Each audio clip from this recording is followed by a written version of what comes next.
So one of the things that makes Ibrahim alayhi salam so special is the fact that when Allah told him to do something, he did it. He didn't ask questions. There was no hesitation. إِذْ قَالَ لَهُ رَبُّهُ أَسْلِمْ قَالَ أَسْلَمْتُ لِرَبِّ الْعَالَمِينَ. When his Lord says to him, submit, he says, I submit to the Lord of the worlds.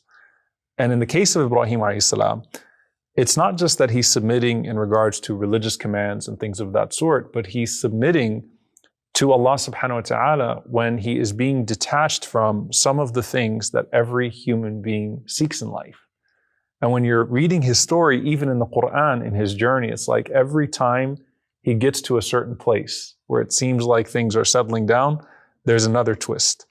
And all of that, as the scholars say about Ibrahim alayhi salam, is so that Allah subhanahu wa ta'ala would clear his heart to be only for him. That the heart of this prophet of Allah, this Siddiq, this truthful person, would be only for Allah subhanahu wa ta'ala, and everything else is cast into that perspective. One of the first stories that we know about Ibrahim alayhi salam is how he stood up for the truth, how he spoke the truth, and he wasn't worried about anybody. When it comes to the story about the idols, when it came to like standing up to his father, he was not worried about the consequences. He spoke the truth.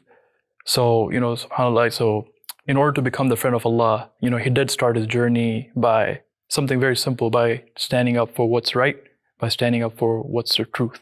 In every single moment that he's in, no matter like how painful it is for him or how imminent it looks or what it might really seem to be the end, he's still so conscious that Allah subhanahu wa ta'ala is the one who I'm seeking help from, and that's it. And that's just so powerful to me. The obstacle is the way. The obstacle to something is to lean in and push through that, and to learn and to embrace that so others can see how to maneuver and push through an obstacle with the faith of Allah and the guidance of Allah to get you where you need to be.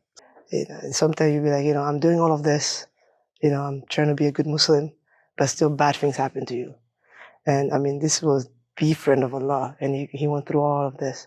That should all give us hope that, just because you're going through something doesn't mean, something's wrong with you. It's basically just a process of inshallah purification. Just seeing that love that he has just constantly from that young age to like his very old age when, there's other tests that he's put through. I think it's really, really motivating and really inspirational. I think the key that you mentioned is willingly. And that's also part of the Islam. That submission is not a submission that comes begrudgingly. It's with trust and with love. And there is no hesitation. Even the verse, إِذْ قَالَ لَهُ رَبُّهُ أَسْلِمْ, when his Lord tells him submit, it's not فَقَالَ or وَقَالَ, it's قَالَ أَسْلَمْتُ لِرَبِّ الْعَالَمِينَ. I submit, O Allah. I will put it forward.